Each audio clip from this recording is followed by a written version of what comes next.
My guest today is Pip Tomson. She is a TV news journalist, and you will have seen her everywhere, but particularly on Good Morning Britain. Welcome, Pip. I'm really, really glad you're here. Ditto. Thank you so much for having me. That you have a platform, and I follow you on social media, and I see on Instagram and Twitter and Facebook. You definitely use your platform for the greater good. And that brings me to 2017 and 2018, when you find yourself in South Korea. Can you tell me about that journey, and why were you there in South Korea? I ended up there because of a newspaper article I read, and this front page popped out at me, which was a special investigation into the dog meat trade in South Korea. And there was pictures of dogs crammed in cages on these farms, and dogs that had been rescued from these farms. And then as I read further down the article, I saw that some of the dogs that had been rescued from these farms were coming to the UK to get a second chance at life.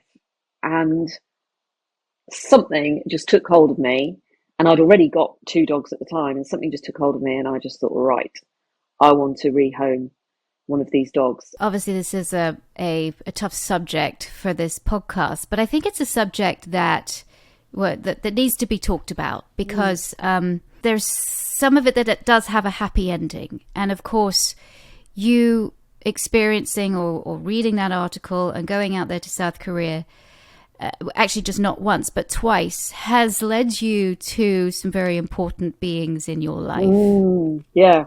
Absolutely. After reading that article, I started finding out, where these dogs were, if they'd all been adopted, if there were any that hadn't been, blah, blah, blah, blah, blah. And it led me, sorry, Victoria, I do this a lot, blah, blah, blah, yada, yada, yada. Yeah, but it led me too. to going to a foster home where a little dog who at the time was called Poppet got into foster care. She'd been in the UK a few weeks. She'd just been spayed, and she was a Chihuahua mix. But I went down to see her. I took my 2 other dogs to see how they got on. And yeah, I met Bindi, and she was terrified. You could not get near her. But there was just something that connected me to her, because I saw in this dog an animal that I knew could grow in confidence and still be the most amazing pet friend, no matter what her background was. So that day, I left with her. So, okay, Bindi is in your life. Now, what about Robin? After obviously going out to South Korea and filming, I'd obviously forged a good relationship with Humane Society International, and I was always getting updates on, dog rescues and farms that were being closed. And I heard about some more dogs that were coming to the UK. Another farm was getting shut down, and I saw pictures of the dogs that were coming to the UK. And on this list, alongside golden retrievers and goodness knows what else, was this picture of this 5-month-old puppy that was the cutest dog I've ever seen in my life.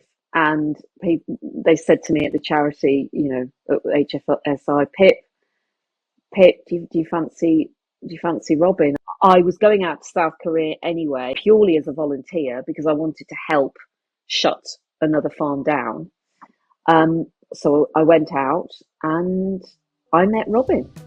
Thanks for watching.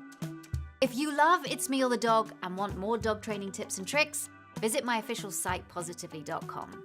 And if you're interested in learning more about becoming a dog trainer, check out the Victoria Stilwell Academy. Links to both sites are in the description. I'll see you online.